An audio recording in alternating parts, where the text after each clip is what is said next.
According to research from Baylor University, when it comes to easing symptoms of anxiety-related disorder, prayer doesn't have the same effect for everybody.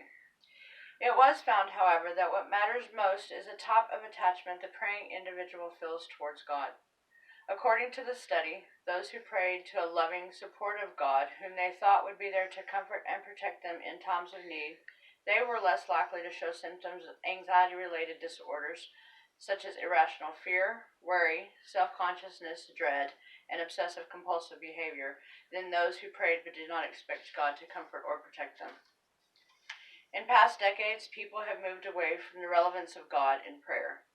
Some of the effects of doing so have been a rise in crime and drug rates, and a rise in suicide rates.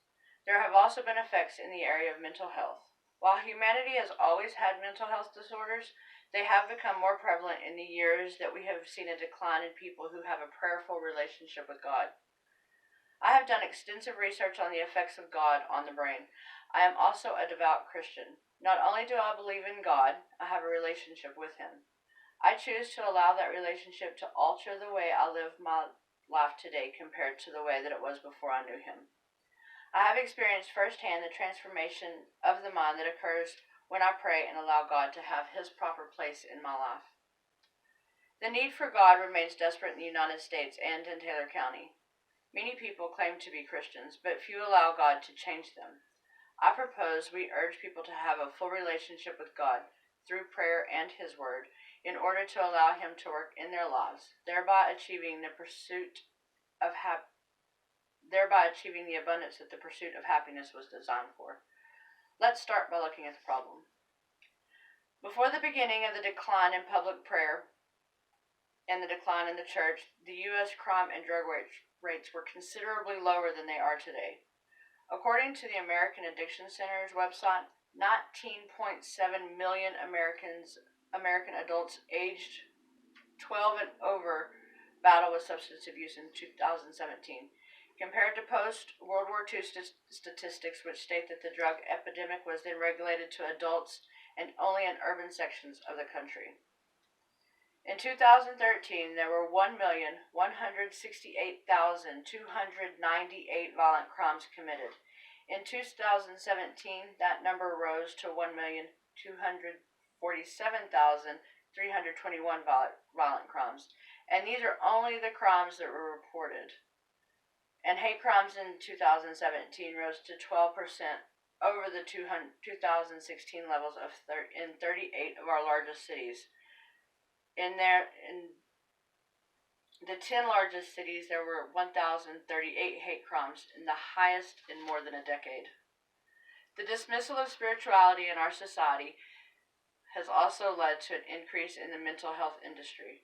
These numbers have also risen in the decades since prayer and open relationship with God has declined. According to Hendrick Healthcare, the leading cause of death within Taylor County per 100,000 residents are greater than the leading causes with the state rates. Mental health issues are also on the rise in our community. In 2016, Oceans Behavioral Hospital extended their campus in order to accommodate their growing number of patients. According to their website, they focus on treating depression, anxiety, bipolar disorder, PTSD, and schizophrenia. While substance abuse statistics have dropped on paper, our rehabilitation programs have waiting lists that are 6 weeks in advance, according to the Serenity Foundation of Texas, located in Abilene, Texas. While it is apparent that violence, mental health, and substance abuse are significant problems at a national and local level, it is clear that many people are unaware that there is a lack of education about the proper solution. The second part of the problem is that we have attempted to remove the solution from public. June 25, 1962, the United States Supreme Court decided in Engel v. Vitale that a prayer approved for use in schools violated the First Amendment because it represented establishment of religion. This, according to education expert William Johns, led to a decline in appropriate behavior and an increase in rebellion. According to Julian Baggini, atheists should point out that life without God can be meaningful, moral, and happy. But that's can, not is, and even should usually be. And that means that it can just as easily be meaningful meaningless, nihilistic, and miserable. As stated by Reverend Murda Signorelli, through the banner of political correctness, many institutions have succeeded in removing God from the essence of our American society. It is clear that through the removal of relationship with God, our society has greatly declined from what it once was. There is a solution. The solution I propose is to turn back to true relationship with God through prayer, His Word, and carrying that into the community. The solution will work because many of us see it happen every day. According to Alcoholics Anonymous, maintaining a daily conscious contact with God is the basis of their solution for recovery from alcoholism. This solution is shared by the groups of Narcotics Anonymous, Sex Addicts Anonymous, Cocaine's Anonymous, and Celebrate Recovery. For many individuals, God is a major source of comfort and strength that makes the world seem less threatening and dangerous. Through prayer, individuals seek to develop an intimate relationship with God. Those who achieve this goal and believe that God will be there to protect and support them during times of need develop a secure attachment to God. In this context, prayer appears to confer emotional comfort, which results in fewer symptoms of anxiety-related disorders, said researcher Matt Bradshaw, PhD, Assistant Professor of Psychology at Baylor University.